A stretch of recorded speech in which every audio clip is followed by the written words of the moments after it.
Hello guys, in this video I am going to show you how to use the time clock feature and start your shift on the Connecteam application. But first I just want to mention, don't forget to subscribe to my channel, because at 100,000 subscribers I am going to show you my whole YouTube revenue statistics and growth strategy, how to make money online. Now let's jump into it. First of all, open the application on your phone. Click on the Assets button down below, which is the second option, and after that you should scroll down to the Operations section and click on Time Clock. Here you can start your shift by clicking on the Start Shift button in the middle of the screen.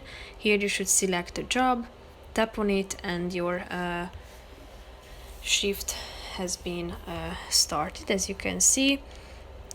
If you are done, click on End Shift down below, and here you will be able to see the shift date, clock in and clock out, total hours, and if you want to edit your shift, click on the Edit button. You can edit any of this information, you can add additional notes to it, and if you are done, you should click on Confirm down below. So basically that's it for this video, guys. See you in the next one. Bye bye.